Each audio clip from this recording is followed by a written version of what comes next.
हैं कि ऐसे कैसे हुआ, ऐसी स्थिति क्यों आई। मनुष्य के अंदर जो बुद्धि है, उस बुद्धि को इस तरह से कुबुद्धि में परिवर्तित क्यों कर दिया गया। इसको सुबुद्धि बनाना था, वो कुबुद्धि हो गई, और उस कुबुद्धि से ऐसी ऐसी चीजें निकलने लग गई जिससे न तो दूसरों को कोई सुख हो सकता है, न तो स्वयं को सुख हो सकता है। हम लोग कभी कभी घबरा जाते हैं सोच करके कि ये क्या हो रहा है, मारकाट हो रही है और हर तरह का हिंसक कार्य हो रहा है, छोटे छोटे बच्चों तक को कोई नहीं छोड़ता। इस तरह की अनेक नहीं है। उसको देख करके यही मैं कह सकती हूँ कि एक घोर कलयुग है, कलयुग की परिसीमा है। इतना तो वर्णन शास्त्रों में भी नहीं है कि ये ऐसा काल आएगा। उन्होंने साधारण इधर उधर की बातें की, ऐसा मुझे लगता है कि लोग जो है वो पीतल में खाना नहीं खाएंगे और लोहे में खाना खाएंगे। इस प्रकार की बहुत ही औपचारिक मेरे ख्याल से बातें उसमें लिखी हुई हैं। लेकिन जो दृश्य है, जो सामने दिखाई देता है, वो बहुत भयावह और बहुत दुखी करने वाला है। इसके पीछे में यही कहना चाहिए कि मनुष्य को अपना रास्ता नहीं मिला और वो कहां से कहां भटक गया, उसको सुख नहीं मिल सकता। इस सुख के खोज में वो गलत चीज के पीछे गया, जिसे मृग तृष्णा कहते हैं।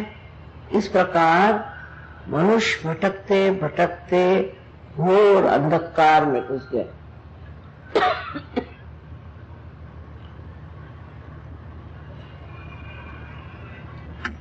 वो ये भी नहीं जानता कि जो मैं कर रहा हूं ये कुकर्म है और इस कुकर्म का फल मुझको तो बुरा मिलेगा, औरों को भी मिले।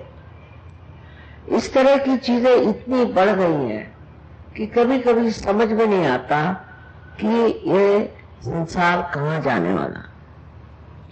अपने देश में अनेक प्रश्न हैं, और देश में भी बहुत से प्रश्न हैं। ये सोचना कि बाहर के लोग बड़े ठीक हैं, ये गलत बात है। वो भी खोज में लगे हुए हैं और उस खोज में वो देखना चाहते हैं कि किस तरह से वो उस स्थिति को प्राप्त करें जिसमें वो मनुष्यता तो कम से कम पाले। इसका जो भी परिणाम हुआ वो ये है कि मनुष्य निराशा में चला, उसके अंदर गहन निराशा आ गया और सोचता अब क्या करें, सब ऐसा ही चलना है, चलेगा, इसको तो ठीक कर नहीं सकते। ऐसे ही वक्त एक बात हमें याद रहना चाहिए, जो साधु संतों ने कहा है कि अपने ही अंदर खोजो। अपने ही अंदर सब कुछ है।